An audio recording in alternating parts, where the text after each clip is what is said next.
1.5 કરોડનો વીમો પકવવા માટે એક માતાએ પોતાના જ પુત્રની હત્યા કરાવી નાખી. નમસ્કાર મિત્રો, હું છું રોહિત પ્રજાપતિ. જી હા મિત્રો, ઉત્તર પ્રદેશના કાનપુરના દેહાંતમાં જ્યાં એક માતાએ લાલચમાં આવીને પોતાના જ પુત્રની હત્યા કરાવી નાખી. આ ઘટના છે બરોર પોલીસ સ્ટેશન વિસ્તારમાં આવેલ અંગદપુર બાગવાનની, જ્યાં માતા મમતા સિંહના પતિના મૃત્યુ પછી મયંક કટિયાર નામનો યુવક ઘરે આવતો જતો હતો. એટલા માટે મમતા સિંહના 25 વર્ષના પુત્ર પ્રદીપે મયંકને ઘરે ન આવવા દેવાનો વિરોધ કર્યો.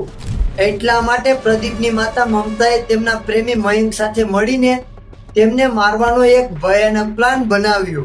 એટલા માટે પ્રદીપની માતા મમતાએ તેમના પુત્ર પ્રદીપના નામે 4 વીમા પોલિસી લીધી, જેની કુલ કિંમત હતી 1.5 કરોડ રૂપિયાથી પણ વધારે.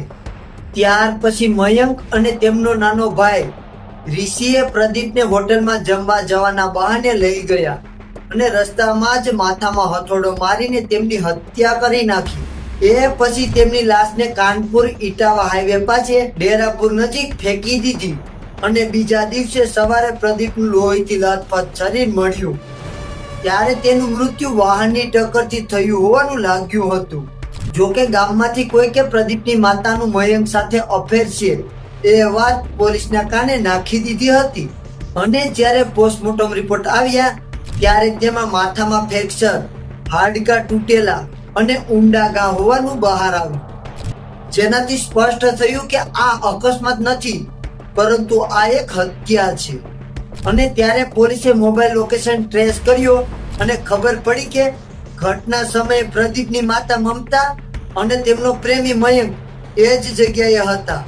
ત્યાર પછી પોલીસે મયંકની ધરપકડ કરી અને કડક પૂછપરછ કરતા મયંકે કહ્યું કે આ બધો જ તેમની માતા મમતાનો પ્લાન હતો અને આ બધું જ તેમણે વીમાના પૈસા લેવા માટે કર્યું હતું.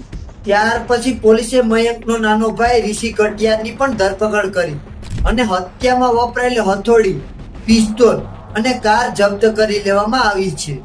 અને હત્યારી માતા મમતા સિંહ હજુ પણ ફરાર છે. તો મિત્રો, અત્યારના સમાચારમાં હાલ બસ આટલું જ. હવે મળીએ એક નવા સમાચાર સાથે. અને જો તમે અમારા આ વિડીયોમાં નવા આવ્યા હોય તો વિડીયોને લાઈક કરી અને ચેનલને સબસ્ક્રાઇબ કરી દેજો.